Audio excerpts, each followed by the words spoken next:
No, you shouldn't need a Ukrainian or a Russian friend to realize that, like, invading a foreign country is probably not a nice thing to do. Thank you. Thank you. I know that they have aloha. And, like, not only does she do the, like, I have Russian friends, I have Ukrainian friends approach, but she also makes it about her. Like, I know that they have, and I don't know if you know this about me, but I'm from Hawaii. They have aloha. It's like the Serfs say right here. See, I was going to continue invading the country, but then I realized that I have aloha. I did say that. I'm proud of that tweet. Hell yeah.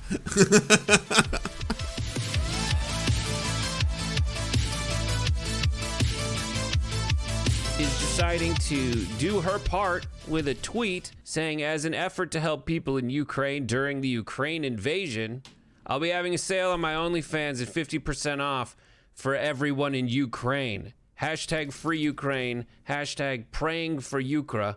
Apparently she ran out of characters. Also, it shouldn't be free Ukraine. It should be half off Ukraine. And half off, go for it. I'm fine with that. You do your part. I'm very sex positive. I'm just not quite positive that this is the best approach. Tulsi Gabbard decided she was going to chime in. President Putin, you've made your point. Before it's so bad. So bad. So unbelievably bad. You've made your point. Like, oh, yes. What did she say? It's like, you know, both Ukraine and Russia, you know, they have aloha, you know, that peace and respect for each other. I was like, oh, what is Putin going to stand up all of a sudden and then be like, well, you know, I was going to keep doing the invasion.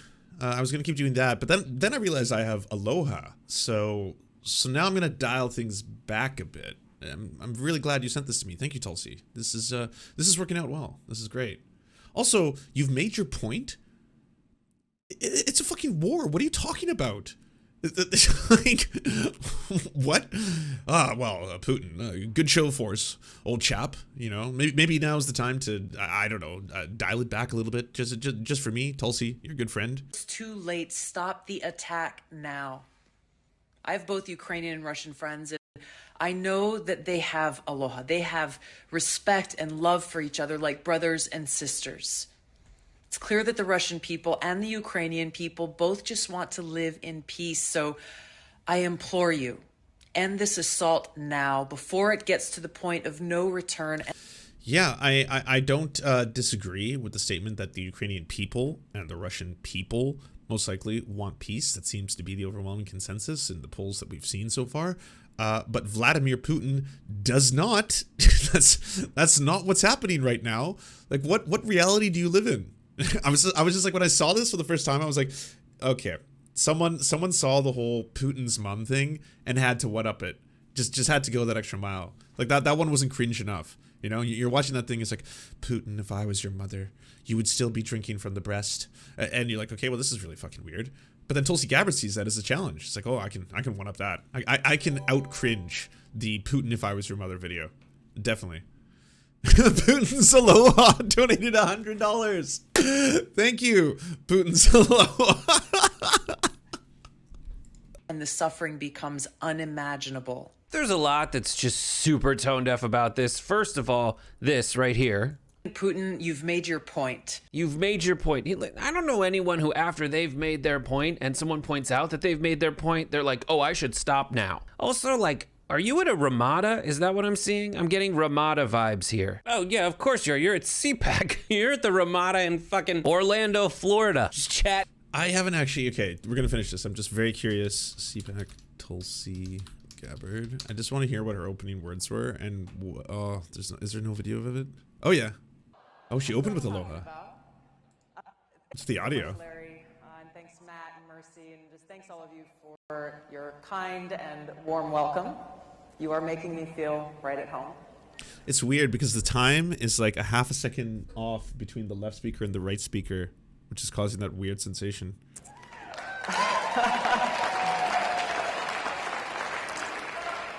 You know, before I get started, I just wanted to ask if we could just for a moment and talk about Ukraine and what is going on there. I had never been to Eastern Europe until I actually went on my R&R leave for my first deployment in Iraq. Instead of going back to Hawaii, I chose to go to Eastern Europe. I went to Poland, visited Auschwitz, visited the ghettos in Warsaw. And then I went to Ukraine, and I made some wonderful friends there.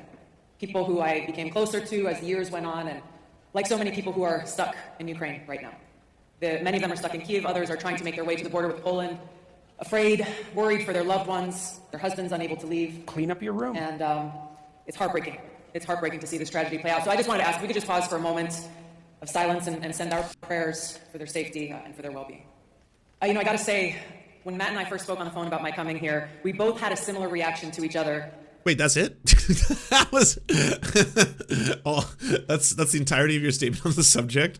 It's like, I just want to tell you all that I've traveled, and in my travels I've gone to Eastern Europe. I've been to Poland. I have also been to Ukraine, and I met some incredible people there. So if we could just have a moment of silence. Okay, well, let's get the show started. Saying, yeah, there's going to probably be some strong thoughts that people were going to share with both of us when they find out that I'm coming here, and we both kind of, I imagined you were nodding, Matt, I was nodding, but we're like, you know what, bring it on. And they brought it on. So it wouldn't surprise you to know that on social media and Twitter, the blue check marks started lighting up, and I kind of started to see, coming from the so-called progressives, the usual things coming out saying, Tulsi Gabbard is going to CPAC. She's a traitor. Hillary was right. Get her out of here. And then I started to see the things coming out from so-called conservatives, mostly directed at Matt, saying, how dare you? Don't you know she's a Democrat? Cancel her, disinvite her, lock the doors, don't let her in. While these things can be easy to laugh about sometimes, unfortunately, this kind of reaction, this kind of tribalism is not limited to social media. It is something that's happening far too often.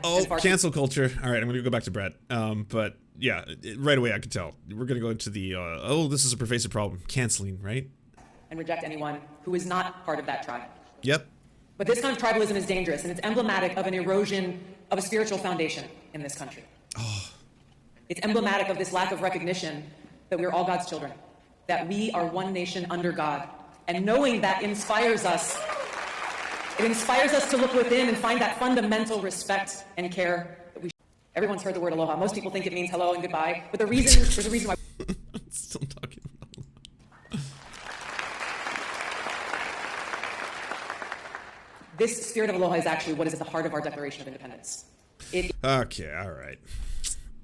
Up CPAC, and also like the very obvious, when someone stands this close to a window, they spent a very long time trying to, quote, find their light. Like, for a while right before she made this impassioned plea to Vladimir Putin from a Quality Inn, from a courtyard by Marriott, that she has spent a lot of time like equally frustrated at Vladimir Putin and the fact that lamps in hotels aren't like bright enough to really highlight her face. I have both Ukrainian and Russian friends, and I also love that line. This is like when people say, listen, I have a black friend. No, you shouldn't need a Ukrainian or a Russian friend to realize that like invading a foreign country is probably not a nice thing to do.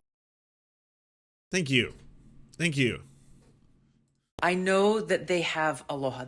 And like, not only does she do the like, I have Russian friends, I have Ukrainian friends approach, but she also makes it about her. Like, I know that they have, and I don't know if you know this about me, but I'm from Hawaii. They have aloha. It's like the Serfs say right here. See, I was going to continue invading the country, but then I realized that I have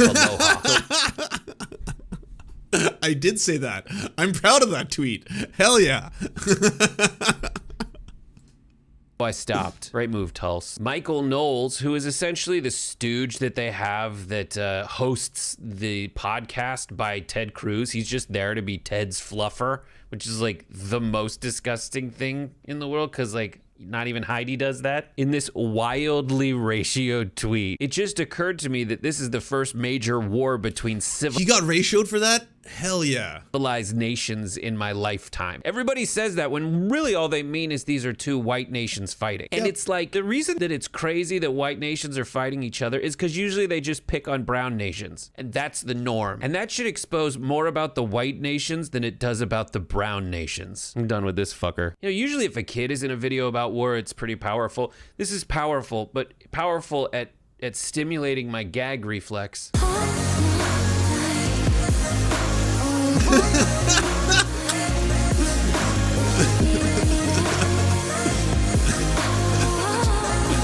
We did it. We did it. It's over, everybody. Do they think people will watch this video and say, you know what? I'm changing my mind. I'm changing my stance. I hate those kids. And I shouldn't hate those kids. I give you now Steve Bannon's international editor. There's a direct causal link between Greta Thunberg at the UN podium with the tears down her cheeks saying, how dare you, between that and all the damage she's been doing throughout Europe and the world, pushing for climate fanaticism. And wait, what damage has she done?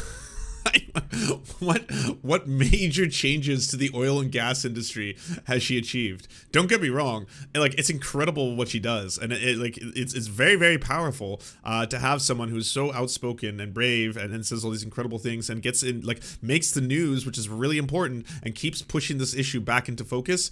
I will not take anything away. But in terms of like a direct causal link between what she does and the damage, of course, both to the economy and the oil and gas industry as a whole. Yes, welcome to the world of delusion. and Vladimir Putin's dominance and being able to invade Ukraine. No, how did it get worse? How did it somehow get worse? What? That's the last thing I would have expected. There is okay, can we rewind here, record scratch, and like parse this out? He's just saying that Greta Thunberg, apparently, there's a direct causal link, a direct correlation, if you will, between what she has said and the damage she's done, which is ambiguous, but damage, of course, just damage by itself sounds worse, right? That and what Vladimir Putin is doing. Yes, that is a thought that was not only conceived in someone's brain, but then made its way all the way to the mouth hole, and now is out there for the whole world to hear. That is, wow, just... Last week, a direct causal link. It can always get worse. The only direct causal link in this video is between the shape of the guy's hat and the shape of the guy's mustache. And with the little soul patch there underneath, it looks like his mouth is under an umbrella. I'm supposed to take this. Well, no, he looks like the Bond villains that didn't make the cut. You know, they were basically like showing a whole bunch of prototypes, and sketch artists were like, "Oh, what if he was like this?" And they're like, no, that's a little ridiculous. Like, yeah, everyone's gonna think, what's his name? The Umbrella? Oh yes, the Umbrella is here to rain on your parade, Mr. Bond.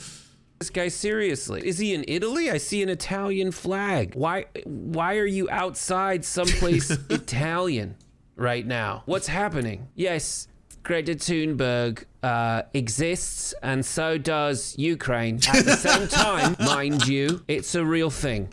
No one should be like, and now listen to this guy, and then he shows up. And your final dose of cringe is a congressional one. This might be the cringiest take, because I don't understand it. This is Representative Clay Higgins. Clay Higgins is on the Homeland Security Committee, as well as the Oversight and Reform Committee. And here's what he tweeted. Lancey reminds me of a very poor version of Inspector Gadget. Scuffed Inspector Gadget. There you have it. Scuffed Inspector Gadget. That would have been good. You millennial leftists who never lived one day under nuclear threat can now reflect upon your woke sky. You made quite a non-binary fuss to save the world from intercontinental ballistic tweets. The best part about this is he got ratioed by the fucking dictionary. And it's like, it's one of the all-time ratios in history, too. Like, I don't think I've seen a ratio that savage in quite some time. Oh, it's been a long time since I've seen a ratio this brutal. You millennial leftists who never lived one day under nuclear threat can now reflect upon your woke sky. The woke sky as it Good falls poem. upon me. You made quite a non-binary fuss to save the world from intercontinental ballistic tweets. What the f is he talking about? You know you're nonsensical when dictionary.com tweets. We're not entirely sure what this tweet's supposed to mean. By the way, we're literally the dictionary. This is much higher. It's ungodly. And I'm someone who thinks ratios are funny. I'm not someone who's like, whoa, we have to ratio him, bro. Let's do this. If we don't do this, blah, blah, blah. Like, I did one today because I thought it was comedic. I did one on Jackson Hinkle, and I don't even know at this point if it's ratioed him, but I rolled the dice. You know when you roll the dice and you put out one of those things where you add ratio to it? And it was the tweet of his dad ratioing him, and I was like, the existential dread of your dad ratioing you twice. Don't know if it worked. I could probably take take a look on that as soon as this is over. But if it has, that's just funny to me. But it's not as if like ratios or victories in the real world or anything. They're just comedy. But ones that are this outrageous, this is just like kind of like one of those rare glimpses into when the internet can show you the best parts of humanity, because often it can show you the worst parts of humanity, and it does that quite a bit, you know. But there are times when people just collectively pool together and do something funny that's just like, oh, this is just a little shining light in amongst all the horror. And we're literally the dictionary. He's a moron. AOC tweeted this. I've sat on a committee with this guy for years. He talks like this every day. Good Christ. So at the end of the day, what's the takeaway? Guys, just do a little research, reserve judgment, and go to my OnlyFans, where it's actually only 25% off because, you know, it's actually makes me more money. So go to my OnlyFans, feet only, Brett/feet only at OnlyFans, and just prepare yourself. If you thought The Hobbit had hairy feet, you ain't seen nothing yet. That was really funny, Brett. You were quite humorous. Oh, damn. It hasn't received the ratio yet. It's close. It's on the precipice. Success! It says free COVID pills immediately for anyone who tests positive for COVID at a pharmacy. Sounds like a great idea. And then the existential horror of being ratioed by your father's sweet a second time. But there's no existential horror. It is not achieved. It has not achieved its intended purpose. By the way, if you've missed out on this, absolutely hilarious. Lies my parents told me when I was little. Santa's real. The Tooth Fairy leaves money under your pillow. The United States military is fighting wars to defend our country. Daniel Hinkle, his father. I'm Santa. You never complained when you got my gifts. Yes, we were such assholes, sneaking you money under your pillow. Number 3, never once did your mother or I tell you the military is fighting wars to defend our country. That's a bold-faced lie on part.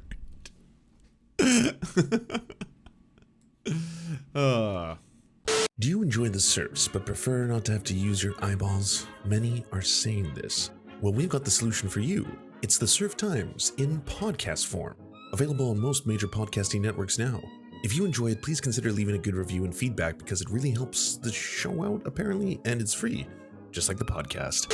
To our gods, Xander Corvus and Peyton L. Just, we beseech thee to smite down our enemies.